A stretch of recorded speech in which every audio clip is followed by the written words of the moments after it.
Last time on the electric tractor conversion project, I got myself a set of Farmall frame rails. These would take the place of the structure of the engine from the original tractor so that I could put the electric motor in.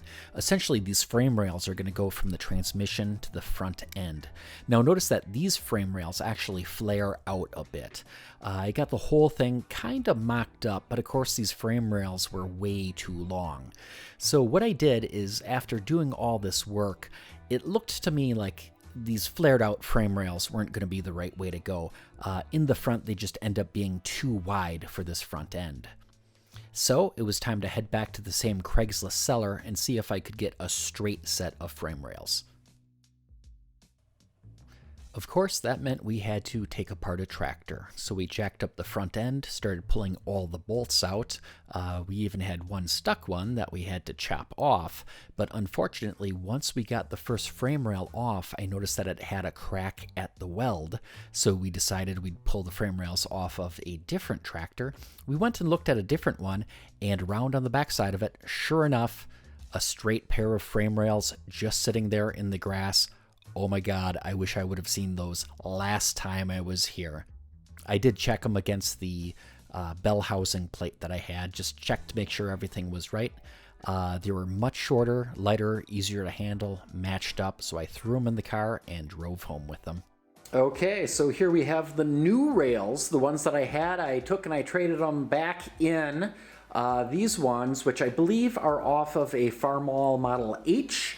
Right away you'll notice they're a lot shorter, but the other thing is that there's no bump out here. They're just straight from the transmission all the way across the front. That was important because it turns out that the front end on the tractor, which we see over there, basically it's 18 inches wide. It's the same width as the transmission.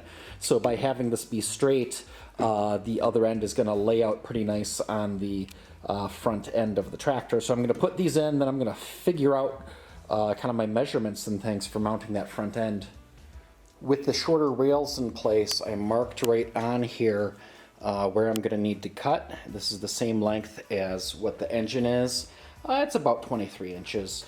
So I'm going to try it. All I have is my angle grinder. I don't know if it'll work on this or not. I'd love to use a plasma cutter, but I don't have one of those. So we'll give this a shot.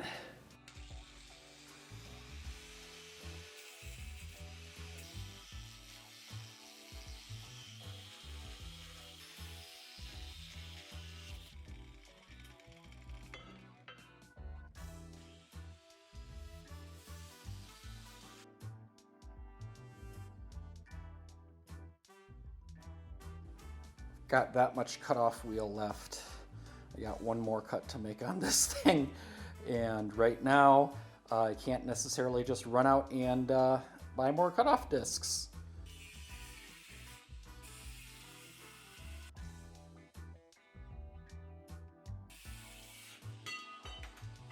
There we go. I chopped about 9 or 10 inches off the ends of both of these rails, and in theory this is now the correct distance for what the engine is, and that front end should go back on right here.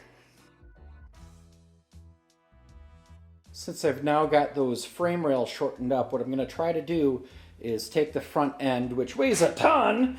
I've got my engine hoist, see if I can lift it up, move it over, and on the bottom I've got this part right here that bolts to the bottom of the transmission. See if I can get that bolted in place and just kind of do a whole big mock-up of this whole thing.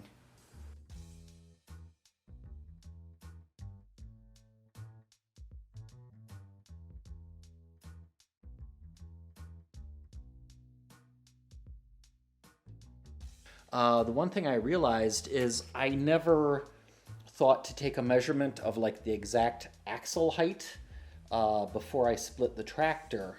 So I don't know exactly how high I need to lift this.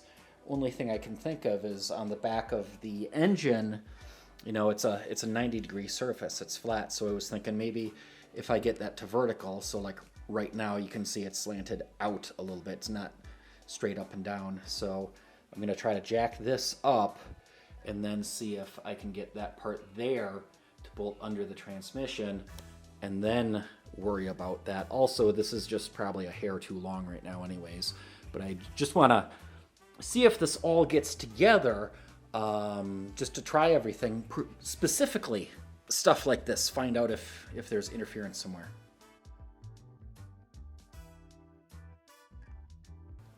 So those bolts that go into the bottom of the transmission right there go up this yoke to the front axle, and da-da-da-da, the side rails clear the axle, which I'm very excited about.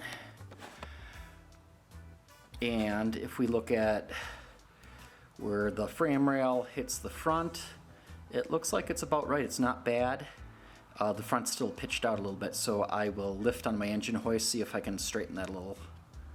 So now the weight is on the wheels, and it's connected back to that tractor with that yoke underneath. So it's no longer held up by the engine hoist, so I can get that out of here, get a little space to work.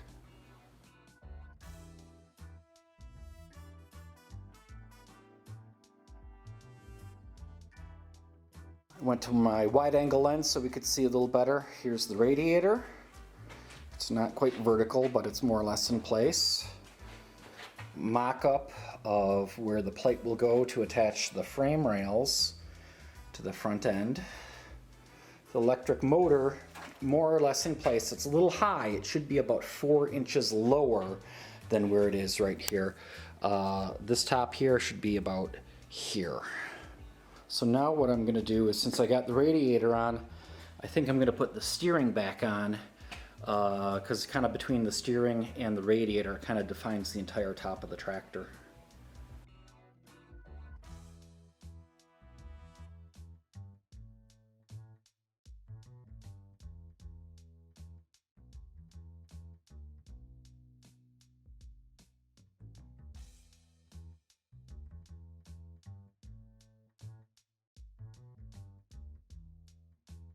Radiator in place, put the hood sheet metal on it and the grill, got the steering in place, and now we can kind of see this coming together. The motor's a little higher than it should be, but we got the straight frame rails.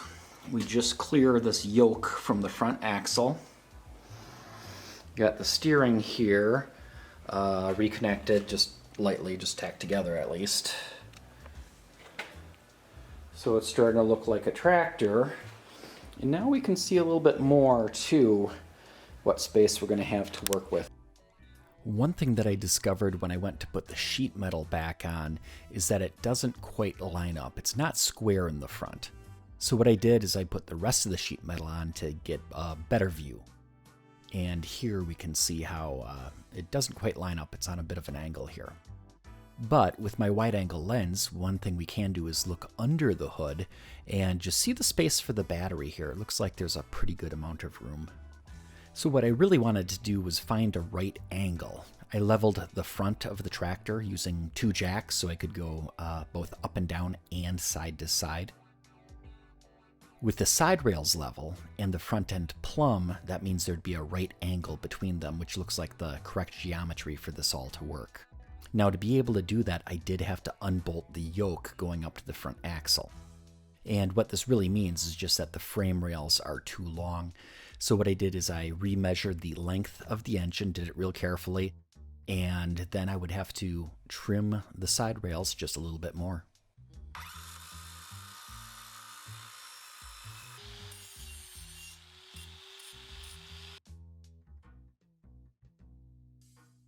With the shortened rails reinstalled, I was then able to roll the front axle back towards the transmission a little bit, and this gave me the reach to be able to bolt the yoke back to the bottom of the transmission again. Helps if you use the right socket. Okay, got this right here hooked back up, and up here, that looks nice and perpendicular to each other. More or less flush on the bottom, flush on this side, and also the clearance here looks better than it was before.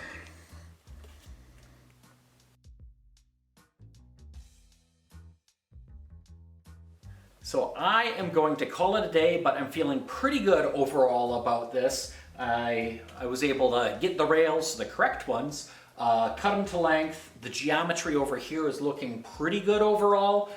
Things are kind of flush and straight. Once I'm done with it there, it should look pretty factory, I think. Back here, this isn't quite right. I don't know what's going on. Something's a little high. I'll have to play around with that a little bit. This is a little too high. This needs to be straightened out and get all my original bolt holes to line back up. But I've got the steering reconnected. Everything looks like it's more or less lining up. It just needs a little bit more tweaking, and then I can get that plate in there and weld that up. I hope you like these videos. Until next time, stay charged up.